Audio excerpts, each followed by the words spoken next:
Você sabe como se forma a corrente induzida? Não? Então vem comigo porque eu te explico.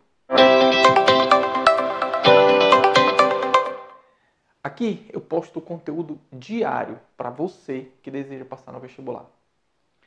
Eduardo, do que a questão trata? Ele aborda um semicircuito, que é essa espira aberta. Ele pega uma barra, que é condutora de eletricidade, e toca, fechando o circuito, se você perceber. Todo esse circuito está imerso em um campo magnético. Esse campo magnético, ele apresenta na figura, se você olhar direitinho com calma, ele é um campo magnético de quê? De entrada, ok? Essa barra, quando ele toca, ele pede que você imagine a barra sendo arrastada para a sua direita. Então, quando essa barra é arrastada para a sua direita, a ação de uma força de um agente externo. Deixa eu colocar aqui a força para a gente. Essa força do agente externo, eu vou colocá-la aqui em vermelho, mas não há presença só dela, tá bom? Além da força, que eu vou chamar assim, ó, F-EXT, força do agente externo, a ação de força magnética. Por quê, Eduardo? Porque vai se formar uma corrente chamada corrente induzida na espira. Eu não queria só aplicar a fórmula, eu queria lhe explicar de onde é que ela aparece. Só que antes, qual foi a pergunta da questão? A pergunta é, qual é a tensão, qual é a força eletromotriz formada devido ao fato de você arrastar essa barra? Eduardo, o que ele quer que eu faça? Ele quer que simplesmente você aplique uma fórmula. Força eletromotriz induzida é BVL. B, campo magnético. V, velocidade com que você arrasta a barra. L, comprimento do condutor arrastado. Na prática, é o comprimento do circuito fechado. E ele te forneceu na questão esse comprimento com o seno de quê? 10 centímetros, que equivale a esse lado da espira. Mas antes de aplicarmos a fórmula, você precisa compreender de onde foi que apareceu esse epsilon, que é essa força eletromotriz induzida medida em volts. Eu quero lhe explicar de onde é que isso aparece, como isso se forma. Toca, arrasta, o agente externo faz força. O que você está fazendo então? Imagine essa área aqui do circuito, ó, essa área atravessada pelo campo magnético, essa área está aumentando. Essa área aumentar provoca uma variação de fluxo magnético. Variação de fluxo magnético cria a força eletromotriz induzida por uma lei que você conhece como Lei de Faraday e Newman. Como é, Eduardo? É isso mesmo, está aqui, ó. Primeiro, vamos entender o que é fluxo magnético. Fluxo magnético é BA cosseno θ. BA cosseno θ. Eu deixei um espaço aqui, se você perceber, ó, à frente do A. Esse A é a área atravessada por esse campo magnético. Como nós interpretamos isso aqui como um circuito, esse circuito cuja essa barra é móvel, ele está sendo atravessado por um campo magnético. Essa área, devido ao fato de você mover essa barra, eu quero que você visualize que essa área ela está aumentando, logo essa área está variando. E variar a área, eu vario o fluxo. E variar o fluxo à medida que o tempo passa é criar DDP. Força eletromotriz induzida é a variação do fluxo à medida que o tempo passa. E foi o que você acabou de fazer quando você movimentou essa barra. Você varia o fluxo à medida que o tempo passa e cria força eletromotriz induzida. Essa força eletromotriz induzida foi a pergunta da questão e eu posso calculá-la através dessa expressão. Só não quero fazer isso agora. Eduardo, continuando. E essa corrente elétrica, por que ela surge? Corrente elétrica, ela surge a partir do momento que você cria a diferença de potencial em um circuito naquela região fechada. U é igual a R vezes I. Eduardo, então peraí. Essa força eletromotriz, como ela é uma diferença de potencial, ela é uma tensão. Essa tensão aqui no eletromagnetismo nós chamamos de força eletromotriz induzida. Essa força eletromotriz induzida é a lei de Ohm. É igual a resistência vezes a corrente. Essa resistência já é a resistência de quem? Do circuito onde a corrente se forma, que é justamente a resistência dessa parte da espira semiaberta e o condutor. Todo esse circuito aqui, ele apresenta uma resistência.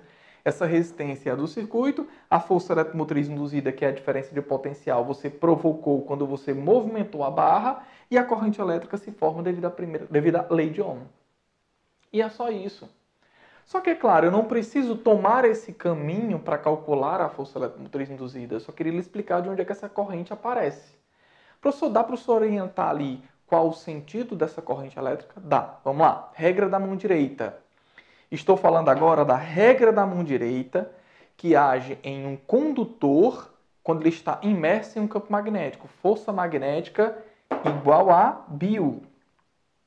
Eu já estou me referindo a isso. Ó. Força magnética igual a Bill seno θ. Então, o que você está vendo ali na situação? Um condutor, comprimento L do condutor, ó, comprimento L do condutor, L.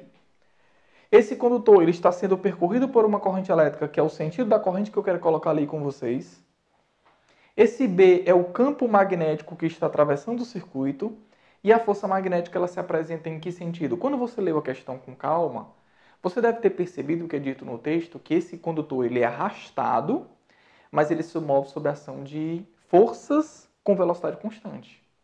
Se a velocidade é constante e você está aplicando uma força, é porque alguma outra força resiste ao movimento que você está fazendo, permitindo com que o objeto entre em equilíbrio, chamado de equilíbrio dinâmico, se movimentando com velocidade constante. Eduardo, peraí, é porque isso aí já é dinâmica. Quando você movimenta a barra, a ação da força deveria acelerá-la. Ela não deveria se mover com velocidade constante. Se ela se move, é porque a força magnética não deixa. Se ela se move com velocidade constante, é porque a força magnética faz isso acontecer. Estou tentando lhe dizer que quando você toca a barra, que você arrasta, executando uma força, que é a força do agente externo, a força magnética surge em sentido oposto, equilibrando o sistema, anulando as forças e fazendo com que o objeto se mova a velocidade constante no tal do equilíbrio dinâmico. A força resultante sobre a barra tem que ser zero. Por quê, Eduardo? Porque no texto é informado que a velocidade é constante. Um objeto só se move com velocidade constante se a força resultante sobre ele for igual a zero. E a força resultante sobre ele precisa ser zero porque essas forças se anulam. Então é um motivo para você perceber que a força magnética tem sentido oposto à força realizada pelo agente externo. Então, como você visualiza na figura da questão, que a barra se movimenta devido ao vetor velocidade para a sua direita, a força magnética executada pelo agente externo é para a direita. Como no texto é informado que a velocidade é constante, a força magnética tem que ter sentido oposto para a esquerda, para que ela se anule e a força magnética possa ser constante. Show de bola? Se a força magnética agora é para a direita, agora eu posso usar isso aqui, que é a regra da mão direita para condutor retilíneo imerso em um campo magnético. Vamos lá. Campo, corrente e força. Campo, corrente e força. Aí, ó, o campo, ele é de entrada. Corrente elétrica vai ter que ser para cima, senão a força magnética não é para a esquerda. O campo, ele é de entrada. Corrente elétrica é para cima, senão a força magnética não é para a esquerda. Aí, no mesmo momento, você nota que nesse condutor, a tal da corrente chamada corrente induzida, ela se forma vertical para cima. Eduardo, e se eu quiser calcular agora, até que enfim, a força eletromotriz que ele pediu? Vamos aplicar a fórmula e terminar. Força eletromotriz induzida vai ficar. Qual é o campo magnético que ele forneceu na questão? Ele nos fornece o valor de 10 elevado a menos 4 Tesla. Qual é a velocidade que ele fornece na questão? 6 metros por segundo. Mas você pode usar metro por segundo? Não, porque a gente usa sistema internacional. Então essa velocidade não pode ser 6 centímetros por segundo como ele forneceu. Tem que ser em metro. Então vai ficar 6 vezes 10 elevado a menos 2, porque eu passei para metros por segundo. Vezes comprimento do condutor. Ele fornece o comprimento disso aqui, ó, 10 centímetros, que vai ser o mesmo comprimento do condutor. Que eu não posso usar em centímetro, tem que ser em metro. Então equivale a 0,1 metro. Essa força eletromotriz induzida, então, fica 6 vezes 0,1, 0,6, vezes 10 elevado a menos 6. Essa força eletromotriz medida em volts. E ele pediu que essa resposta fosse em microvolts. O prefixo micro ele é oriundo do 10 elevado a menos 6. Então, essa força eletromotriz induzida, na verdade, equivale a 0,6 microvolts. Show de bola? Bem, não se esqueça de compartilhar esse vídeo com os amigos. É muito importante para todos nós que produzimos conteúdo. Um beijão para todo mundo e até a próxima.